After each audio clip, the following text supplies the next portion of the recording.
C cash आपल्याकडे available आहे 20,750. First payment जे आहे आपण करून झालेलं आहे. पार्टनर तुमला 12,500 पेमेंट आपलं केलेलं आहे. सेकंड पेमेंट जे आहे, सेकंड पेमेंट आपल्याला कुणाला करायचं आहे, तर पार्टनर तुम अँड पार्टनर सब यांना पेमेंट करायचं आहे 16,766 अँड 8,333. सो आपल्याकडे कॅश अवेलेबल आहे 20,750. बट आपल्याला पेड किती करायचे आहेत? या दोघांची जर आपण टोटल केली 16,666 प्लस 8,333 तर टोटल अमाउंट किती येते? तर 24,999 एवढी आपल्याला पेमेंट करायचं आहे, जे की आपल्याला अवेलेबल कॅशमधून करणं शक्य नाहीये. मग आता अशा वेळी काय करायचं? तर त्यांच्या दोघांच्या ज्या अमाउंट्स आहेत, जेवढे पेमेंट करायचे 16,666 अँड 8,333 मग या दोन्ही अमाउंट्सचा एकतर तुम्ही रेशो कॅल्क्युलेट करून घेऊ शकता किंवा एक मेथड आहे. ही मेथड मी दाखवते आता. पार्टनर तुम and partner sub. He amount आहे 20,750. ही तुम्हाला डिस्ट्रिब्यूट करायची आहे. तिला मल्टिप्लाय करायचं. आता तुमला 66,000 येस. 66 30 16,666 अमाउंट आपल्याला पेड करायची आहे. तर त्या अमाउंटला डिव्हाईड करायचं या दोन्ही अमाउंट्सच्या टोटलने. So 20,750 into 16,666 divided by 24,999. आता हे कसे आले? तर या दोघांची जी टोटल आहे त्यांनी डिवाइड करायचं. जी अमाउंट येईल ती अमाउंट आपण पेड करू शकतो. कॅल्क्युलेशन करा किती येईल?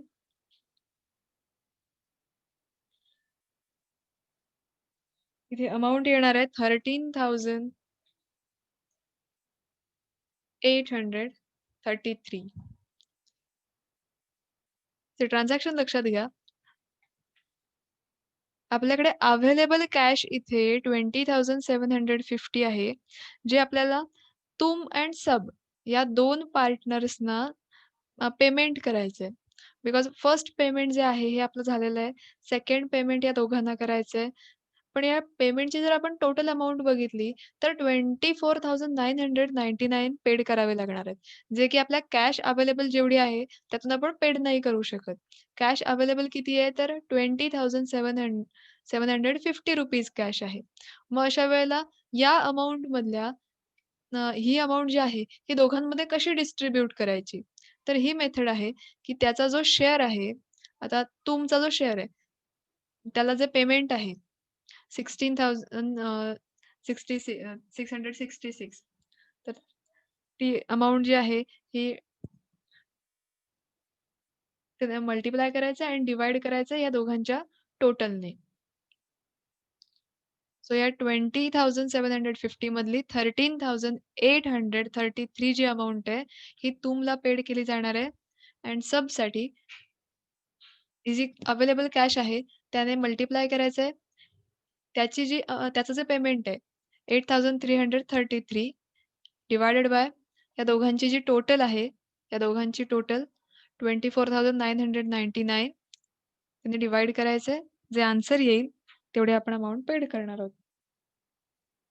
So answer is 6,916. Yes.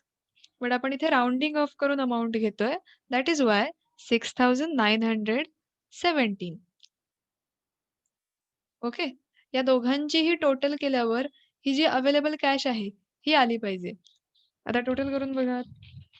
13,833 plus 6,917. Total किती येते? 20,750. या दोघांची तुम्ही टोटल केलीत की आपली जी कॅश आहे, जी आपल्याला डिस्ट्रिब्यूट करायची आहे, ही येणार आहे. सो जेव्हा असं होईल की जिथे पेमेंट करायचंय पण पेमेंट करण्याची व्हॅल्यू जास्त आहे आणि आपल्याकडे कॅश अवेलेबल कमी आहे. सो या मेथडने तुम्ही इझिली जेवढी अमाउंट आहे ती दोघांमध्ये डिस्ट्रिब्यूट करू शकता. किंवा जर तुम्हाला रेशो काढता येत असेल, रेशो कॅल्क्युलेट जर तुम्ही करत असाल, तर तसंही करून चालणार आहे. पण रेशो कॅल्क्युलेट करेपर्यंत बरंच ते टाईम कन्झ्युमिंग प्रोसेस आहे. दोन्ही अमाउंट्सला आपल्याला भाग लावावे लागतात. डिव्हाईड करावं लागतं. सो त्यापेक्षा आय गेस ही मेथड तुम्हाला सोपी वाटेल. ही मेथड लक्षात आली आहे का सगळ्यांना? Yes. ओके. हो. दोन्ही मेथडपैकी तुम्ही कोणतीही मेथड यूज केली तरी चालणार आहे. जस्ट फक्त ही कॅश जी आहे ती बरोबर डिस्ट्रिब्यूट झाली पाहिजे. मग तुम्ही रेशो काढून ती डिस्ट्रिब्यूट करा किंवा या मेथडने तुम्ही डिस्ट्रिब्यूट करा. सेमच आहे सेम दोन्ही. सो आपण आता 13,833 अँड 6,917 अमाउंट जे आहेत हे आपण पेड करणार आहोत. मीन्स ही जी कॅश अवेलेबल आहे ही होल अमाउंट दोघांमध्ये डिस्ट्रिब्यूट करून द्यायची आहे. सो लेस पेड टू तुम अँड सब. ही होल अमाउंट आपण पेड करतोय 20,750 तुम अँड सबनं. सो इथे आपण त्याचं डिस्ट्रिब्युशन केलेलं आहे 13,833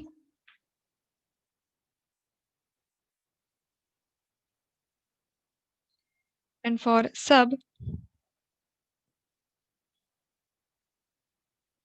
6,917.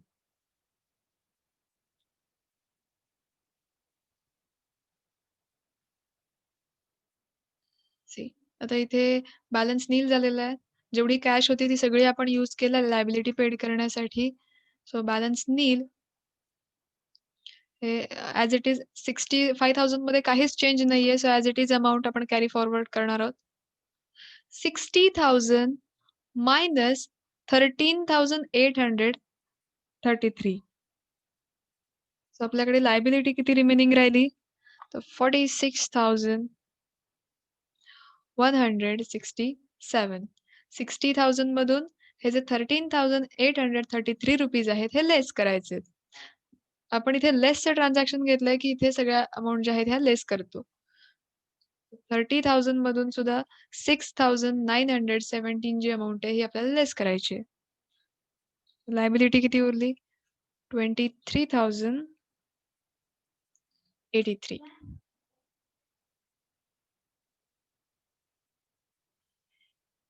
सी थर्ड रिअलायझेशन इथे आपलं कंप्लीट झालंय. अजूनही आपली लायबिलिटी किती आहे? तर इथे हमला 65,000 पेड करायचे आहेत. तुमला 46,167 पेड करायचे आहेत अँड सबला 23,083 रुपीज पेड करायचे आहेत. सी फोर्थ रिअलायझेशन जुलै 2018. फिक्स्ड ॲसेट 83,750 प्लस स्टॉकची जेवढी अमाउंट आहे ॲड करायची आहे 20,000. त्यांची दोघांची जी टोटल येते त्या टोटलमधून एक्सपेन्सेस जे आहेत 6,000 चे हे लेस करायचे आहेत. So our fourth realisation is 97,700. Correct. 97,750. आता आपलं सेकंड जे पेमेंट आहे, सेकंड पेमेंट होतं आपलं टोटल पेमेंट 24,999. त्यातले फक्त आपण किती पेड केलेत? 20,750. सो अजूनही काही अमाउंट रिमेनिंग आहे त्यांच्या पेमेंटमध्ये. सो फर्स्ट आपण ह्या दोघांचं पेमेंट करणार आहोत. तुम अँड सब या दोघांचं पेमेंट करणार आहोत.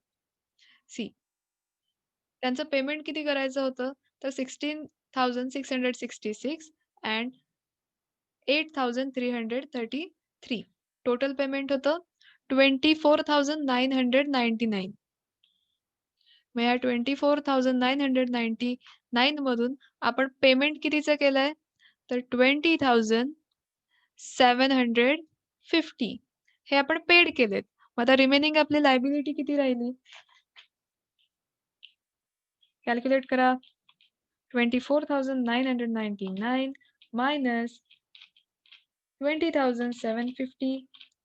Answer is 4,249. 49. Yes. हे अजून सुद्धा आपले पेड करायचे आहेत त्यांना. ही आपली लायबिलिटी आहे. सो फर्स्ट आता हे जे 4th रिअलायझेशन आहे, या रिअलायझेशनमधून फर्स्ट आपण या दोघांचं पेमेंट करणार आहोत. तुम आणि सबची जेवढी लायबिलिटी आहे. सेकंड पेमेंट जे आहे, त्याचा थोडा पार्ट आपला रिमेनिंग आहे. तो पार्ट आपण आधी पेड करणार आहोत.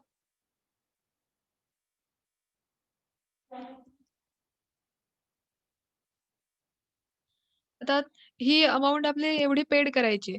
मग ही सुद्धा अशाच प्रकारे डिस्ट्रिब्यूट करायची आहे. जसं आपण इथे 20,750 जसे आपण डिस्ट्रिब्यूट केले, सेम ॲज इट इज तीच मेथड यूज करून ही अमाउंट सुद्धा आपल्याला पेड करायची आहे. दोघांचं टोटल पेमेंट किती आहे?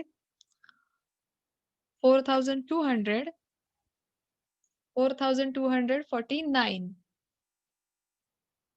4,249 आपल्याला पेड करायचे 49 दोघांना. सो फर्स्ट इथे तुमच्या अकाउंटमध्ये जातील तुमचं जे कॅपिटल आहे 2,833 and 1,416.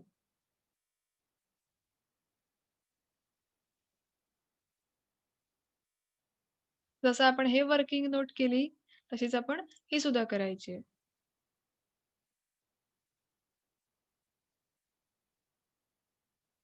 फक्त आता या वर्किंग नोटमध्ये इथे 20,750 होते. तिथे फक्त 4,249 येतील. बाकी प्रोसिजर सेम आहे.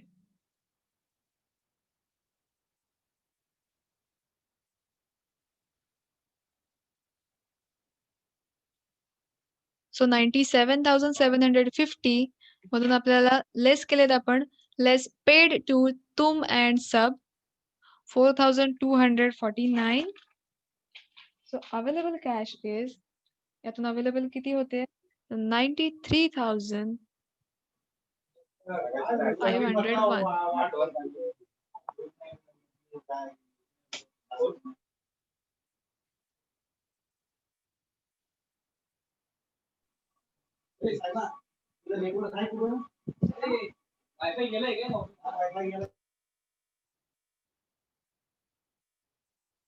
प्लीज तुमचे जे मायक्रोफोन्स आहेत, ते एकतर ऑफ ठेवा. जेव्हा तुम्हाला काही बोलायचं असेल तेव्हा ऑन करा.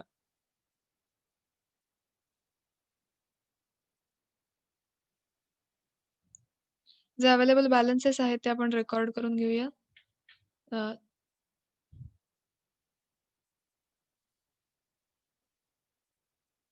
65,000 मध्ये काहीच चेंज नाहीये. So 65,000. Then 46,167 minus 2,833. Answer is 43,334. Then 23,083 minus 1,416. Answer is 21,667. See आपल्याकडे जेवढी कॅश अवेलेबल आहे 93,501 रुपीज ही अवेलेबल जी कॅश आहे. आता आपलं सेकंड पेमेंट जे आहे, सेकंड पेमेंट आपलं कंप्लीट झालेलं आहे. Third payment, payment to all. आता हे जे पेमेंट आहे, हे सगळ्या पार्टनर्सना करायचं आहे. जेवढी आपली कॅश अवेलेबल आहे 93,501 रुपीज ही ऑल पार्टनर्सना पेड करायची आहे. सगळ्या पार्टनर्सना पेड करायची आहे. In their profit sharing ratio. त्यांचा जो प्रॉफिट शेअरिंग रेशो आहे 3:2:1. या रेशोमध्ये ही जी अमाउंट आहे 93,501 रुपीज ही पेड करायची आहे. So less paid to all partners.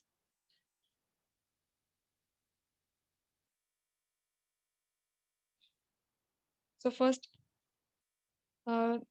साठी येईल 46,751. हे जे 93,501 रुपीज आहेत, हे प्रॉफिट अँड लॉसेस शेअरिंग जो रेशो आहे 3:2:1 त्यामध्ये डिस्ट्रिब्यूट करायचे आहेत. So first 46,751 next 31,167 and then 15,583. So आपली जेवढी कॅश अवेलेबल होती ती आपण पेड केली आहे सगळ्या पार्टनर्सना. आता कॅश काहीच अवेलेबल नाहीये. कॅश संपलेली आहे. So balance Neel. 65,000 minus 46,751. Answer is 18,249. Then 43,334 minus 31,167. Answer is 12,167. 21,667 minus 15,583. Answer is 6,084. C आपल्या ज्या लायबिलिटीज होत्या त्यापैकी क्रेडिटर्स लायबिलिटी आपली कंप्लीट झाली आहे. लोन आपण पेड केलेलं आहे.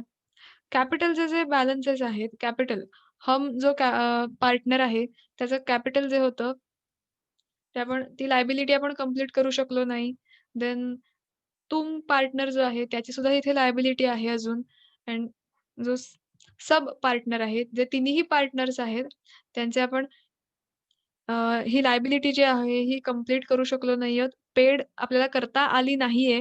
अजून सुद्धा लायबिलिटी रिमेनिंग आहे. That's why here is loss on realisation. जेव्हा आपली लायबिलिटी कंप्लीट होत नाहीये किंवा लायबिलिटी पेड करायची राहून जाते, तेव्हा काय होणार आहे? There is a loss on realisation. So loss on realisation.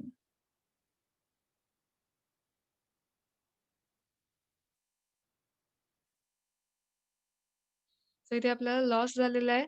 Because आपल्याकडे जेवढी कॅश होती, जेवढे रिअलायझेशन्स होते, ते आपण सगळे यूज केलेत लायबिलिटी पेड करण्यासाठी. बट लायबिलिटी अजून सुद्धा आहे. लायबिलिटी सगळी पेड झालेली नाहीये. That's why here is a loss on realisation. हा आपला लॉस झालेला आहे. सो इथे हा प्रॉब्लेम जो आहे, हा संपलेला आहे.